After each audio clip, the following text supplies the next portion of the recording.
Good afternoon. Welcome to the CERIAS Security Seminar at Purdue University. This is the last talk of this semester. It's my pleasure to introduce today's speaker, Dr. Yusra Afer. She's a postdoctoral researcher at Purdue University, working in Professor Xiangyu Zhang's group, and her research tackles emerging threats of mobile and smart systems. She got her PhD from Syracuse University while working on Android security. Actually, her PhD advisor is Kevin Du, who was a PhD student here at Purdue, working with Professor Atala in Spafford. And so Yusra's discoveries directly benefited mobile vendors and led to multiple publications in top security venues. And she was also a member of the ACM's Future of Computing Academy. And today, Yusra will talk about Android access control.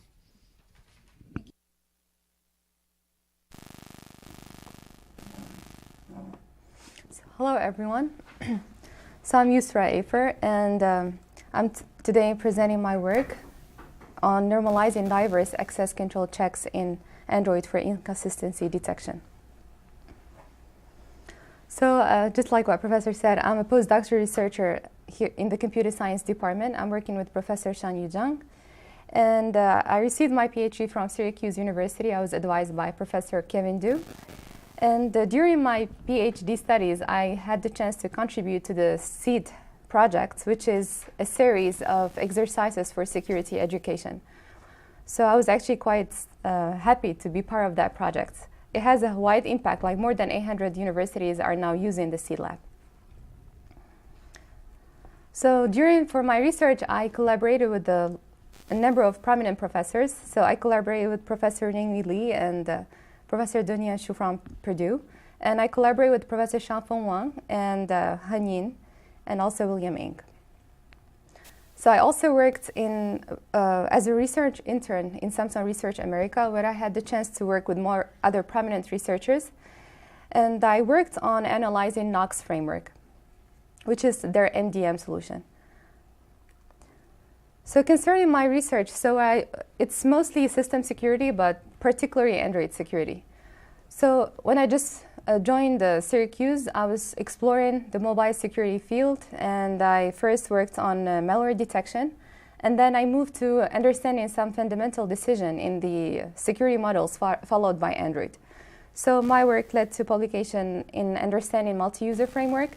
So we discovered some vulnerabilities in the multi-user enforcement, and then we also uncovered some uninstallation of apps, like problems with uninstallation of apps. So if you uninstall apps, you could have still some residue that could be security critical. And then lastly, I tried to contribute to providing another map for permission to APIs, which is a common research area in Android. There are a lot of works trying to find this. I'll talk more about it later. So another research direction that I focused on is trying to understand security hazards in the customization.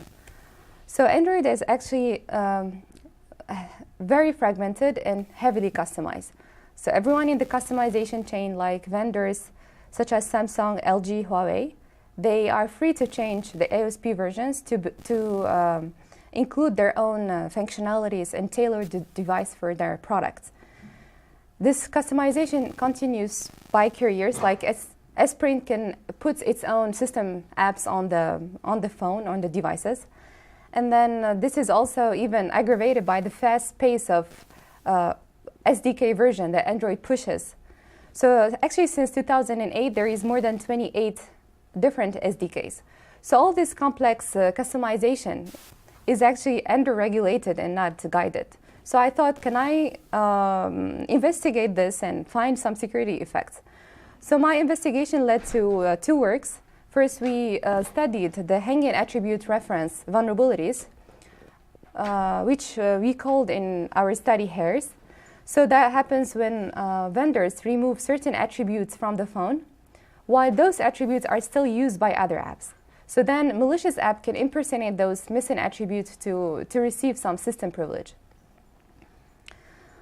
And then another work that I did on the line of customization is trying to see if customization leads to security configuration changes.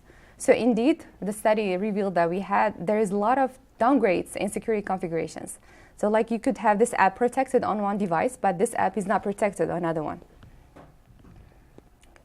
So the work that I'm going to talk about today is also was driven by my investigation of the customization effect, but it led to a much more general topic in Android. So today I'm presenting my work entitled Normalizing Diverse Access Control for Inconsistency Detection.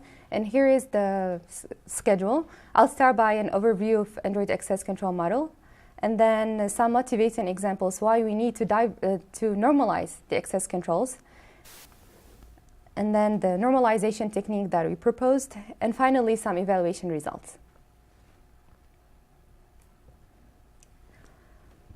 As we can see here, the Android access control model is a layered model.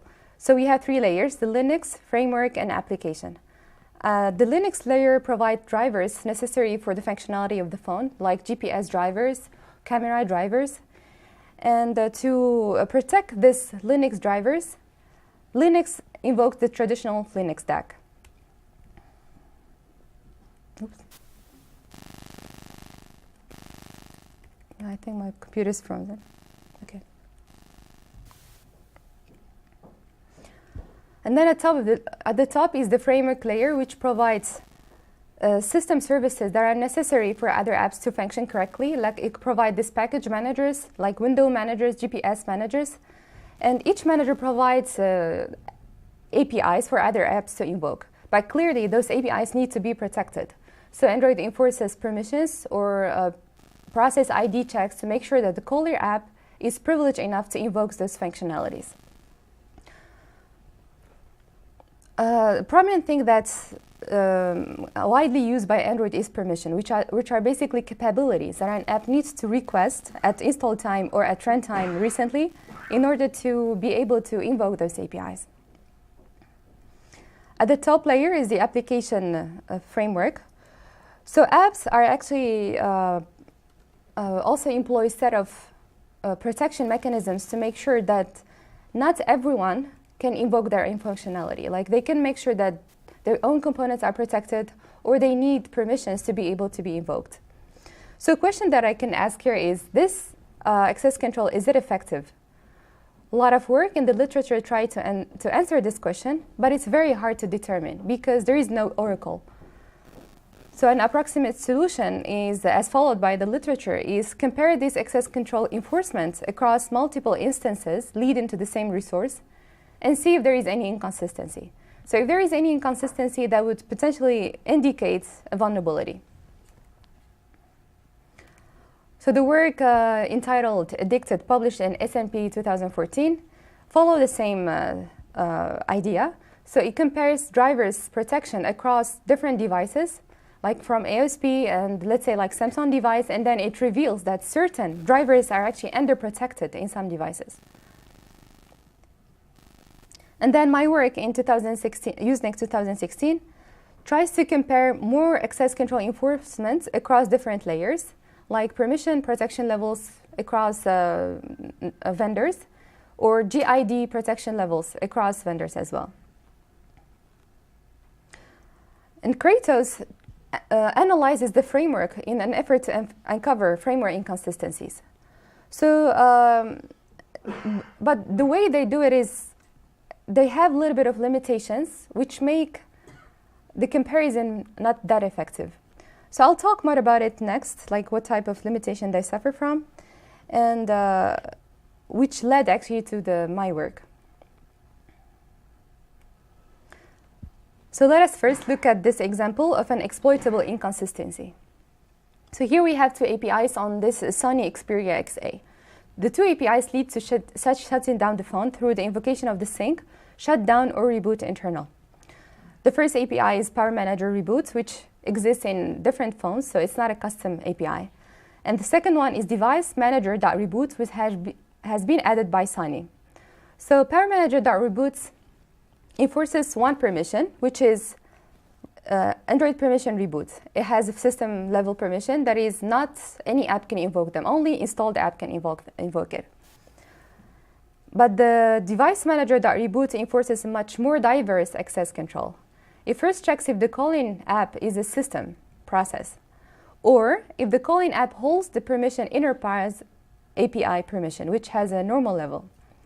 And then it forces another additional access control check, which is checking if the calling physical user is privileged enough to call the sink. So at first we will see that this is definitely an inconsistency, but is it actually exploitable? From the perspective of third-party app. So actually any app cannot invoke PowerManager.reboot because it requires reboot permission, which is system. But it can invoke the second one because enterprise API is normal permission. So this one indicates a vulnerability. Any app that you install on a Sony phone can trigger system shutdown without having any privilege.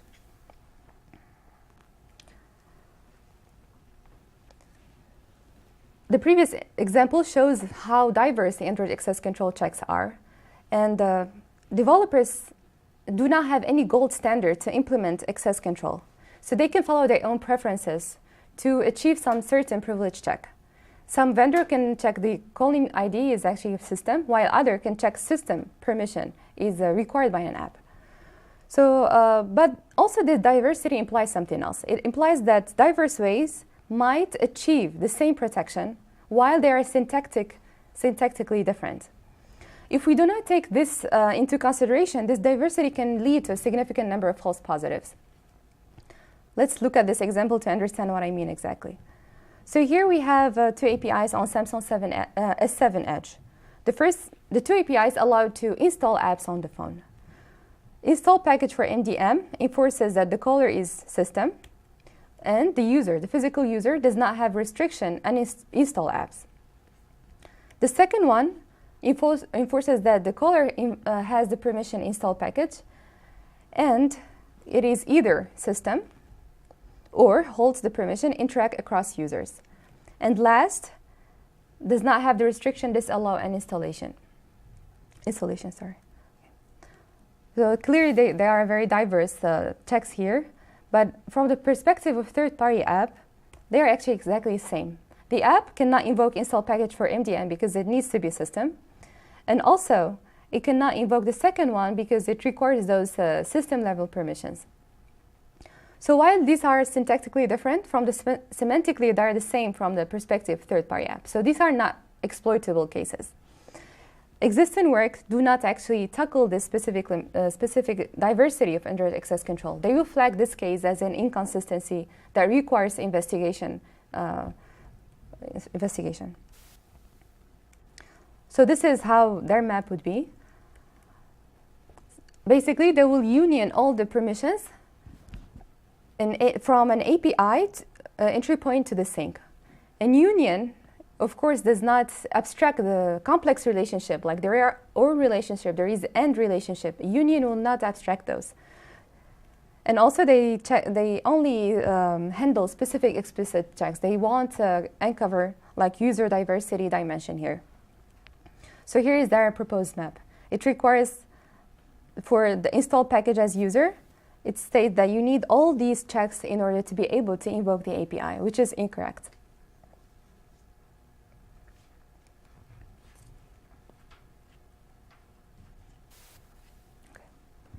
So to tackle this, in this work, I propose to conduct a normalization of access control enforcement in order to uncover exploitable inconsistencies. So we normalized various checks to a canonical value so that the program semantics can be preserved. And then we also handle different program structures such as if and else conditions and loops or try and catch to preserve their semantic meaning. As such, we can have a much more precise comparison across different implementation. Back to our motivating example, the one that had those syntactically different but semantically equivalent checks. So my normalization will state that for those two APIs, an app needs to be system, and the calling user should not have the permission the restriction disallow install apps. So clearly, it's the same for the two APIs, and thus it's not inconsistent.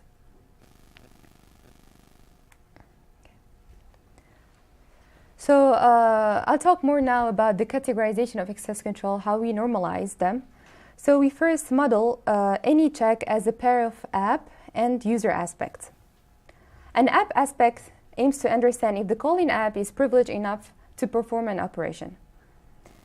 And the user aspect aims to check if the physical user, so in Android you can have two different users sharing the same phone. So this aspect makes sure that a calling user should not be able to meddle with another user in the background or another user that you might give your phone to. Additionally, each aspect has multiple orthogonal dimensions. So the first dimension is if the calling app is privileged. So we only check if it has permission or has certain UIDs. And this one is an example of privilege check. Like to be able to reboot a phone, you need to have the permission, Android permission reboot. So to normalize those permission, we use the traditional Android protection levels. So each permission in Android can be classified into system, which is much more privileged than dangerous, and dangerous is more privileged than normal. So we follow this classification to normalize the checks. Other checks can be based on package properties, like in order to invoke an API, you need to be platform signed or signed by Samsung or something similar. Our normalization also handles the program structures. So here we have an example where we need two different permissions in order to invoke an API. You need both of them. It's not like an or, it's an and. So to handle this case, we first map those two permissions to their protection level. The first one is normal, the second is system. So intuitively, we can take the max of this permission as the normalized value. And then the second structure is related to the if and else structure, or try and catch structure. So to be able to get a subscriber ID in this case, an app needs to either hold the read privileged phone states or read phone states. So to normalize those, we map each one of them to their protection level first, and then we take the minimum of them, because an app needs to only hold one of them. So we take the minimum. And now the second dimension is related to whether the calling app actually owns a resource. So this one is an example. If an app is trying to delete its own data, it doesn't need to hold any permission. It just needs to match the calling UID and the parameter that it supplies to this API. The third one is some checks aimed to check if the calling is background or foreground user. Like if an app runs in the background, it shouldn't be able to perform some operations. Similarly, the user aspect has multiple dimensions, like is the user privileged, owns a resource, or running in the background, or has a restriction. Okay. So next, I'll discuss how we model security checks for a single API. We have this API called network policies that allows to return policies installed on the phone. So first, it checks if the calling app holds the permission manage network policy. And then it checks if the caller holds either read privileged phone states or read states. If so, it returns the policies. So to model this case, we first start down, like by the access control at the last layer. We map the two permissions to their privilege protection level. And then since this one is an OR condition, we propagate their minimum to the next layer. So here it's normal. And then we map manage network policy to its own protection level, which is system. Now we have an AND and OR, so we map them to the max, which is system. So at last, our solution says that for get network policy, you need to be system. So it's a very concise presentation of the access control checks enforced. Then next, I leverage my solution to do two types of analysis. We performed in-image analysis and cross-image analysis. For the in-image analysis, we aim to compare access control to the same resource to discover discrepancies. So basically, within the same phone, you have two APIs leading to the same resource. Like you could get GPS using API 1 and GPS location using API 2. So we wanted to see if these two APIs have the same enforcement within the same device. And the second one is cross-image analysis. So this one aims to find inconsistencies across two different images. So we categorize images based on vendors or carriers or versions, and then we compare their APIs. So we want to see, for example, is Samsung S7 Edge enforcing the same access control as a Samsung S9? So our analysis works as follows. We take first an Android ROM, and then we process it and extract all the system services and entry point collections. And then we statically derive a call graph for each entry point, and then we process each call graph to extract the security enforcement. For the in-image analysis, we further group those entry points to do a convergent analysis. So we need to see if two APIs lead to the same resource. So we do convergence based on that. And then we compare all the ones that lead to the same resource. And we compare their security checks to find inconsistencies. The cross-image analysis is similar, but it's, as I said, across images. So we compare the security enforcement across the same entry point leading to the same resource through devices. And then we find inconsistencies. So I leverage my solution to conduct a large-scale analysis on 12 different Android devices. So the devices are from Google and from Samsung, LG, HTC, and Sony. And they also belong to different SDKs. So here we started our analysis on 5.2 and then to 7. Please note that we purposely took very old SDKs to see if there is any tendencies of upgrades or downgrades of protections across the images. We also took, from the same vendor, we took multiple models. We took this S6 Edge and Tab S from Samsung. So each column and row here presents a single device specification, and the cells present the true positives over the reported inconsistencies. So you might wonder, what is true positive? True positive is the cases that we are sure it's inconsistent. Some of them we're not sure because of some limitation. The limitations are due to the static analysis problems. This is inherent in all the static analysis tools. And also because there is this specific characteristic of Android implementation. So you might have an API that's implemented partially in Java and also in native. So my analysis only tackles the Java layer. So if there is any problems or any inconsistency at the native layer, we won't be able to find it, or also to confirm it. So, but please note that our analysis, the true positives, achieves 63% increase over Kratos, the earlier work that I talked about. Specifically, to come up with these numbers, we compared our approach to a simulated version of Kratos because it's not open source.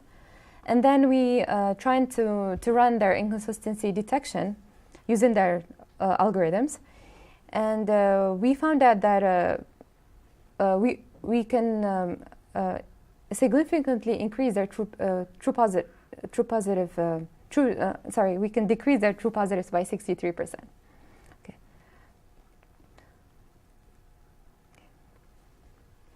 The cross-image analysis results are in this table.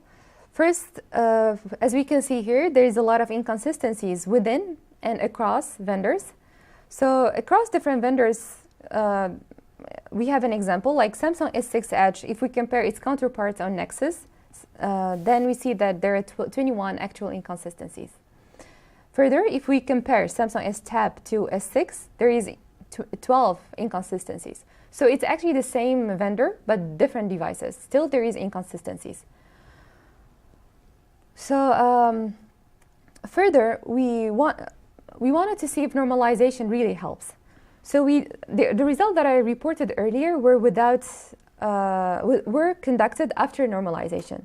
So here we report the results if we actually do the normalization, no normalization at all. as we see in the table, there is a tremendous number of inconsistencies. It's very difficult to go through each one of them manually. Even if we compare Samsung S7 Edge with that of Nexus 5, we have 562 vulnerabilities, inconsistencies, but only 39 of them are actually true positives. So we can reduce these true positives from 523 to 12 false positives. On average, if we compare like all the results that we got, we can reduce the false positives from 229 to 13 instances. So last, we wanted to evaluate how those inconsistencies are important. So we analyzed all the reports that we got and found 73 were actual inconsistencies. Those are unique inconsistencies. Some of them might be shared across devices or models or SDK updates. So, of course, we cannot manually analyze all those 73 inconsistencies. So we took the ones that we had the device for, and we proved that 27 were vulnerabilities. The ones, they were from Samsung and LG, HTC. We reported those to the corresponding vendors. And Samsung and LG have confirmed the attacks, and Sony also confirmed it just recently. So in total, we have 20 confirmed attacks. Samsung even published our reports in its security bulletin, and LG later acknowledged 2 vulnerabilities that we reported as critical. So the table here summarizes some of the important or high impact attacks that we found. We categorize them to 2 categories: denial of service attacks and privilege escalation attacks. So just to name few, for Samsung devices, we were able to manipulate a lot of SMS-related functionalities, like sending SMS messages, including premium messages without any permission, or denial the receipt of incoming messages. And also, on the same like Samsung devices, we were able to disable or enable Bluetooth and bypassing and forging user restriction. This bypassing or forging user permission restrictions was ranked as high vulnerabilities by Samsung because it can lead to users bypassing their own restrictions. And last, we also for LG, we're able to log the screen taps. So if the user taps on something, we can infer those taps. So we developed a keylogger based on that. And we were able to inject keys on the tap. So even if the user does not do anything, you could trigger a tap. And then lastly, we have a lot of denial of service attacks on Sony devices, like unmount the SD card permanently, or turning off Wi-Fi permanently, and manipulating Bluetooth similarly, or manipulating network firewalls.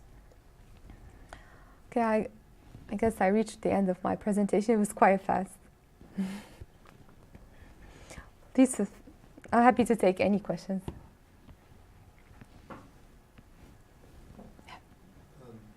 So in your analysis, you have a lot of old Android operating systems.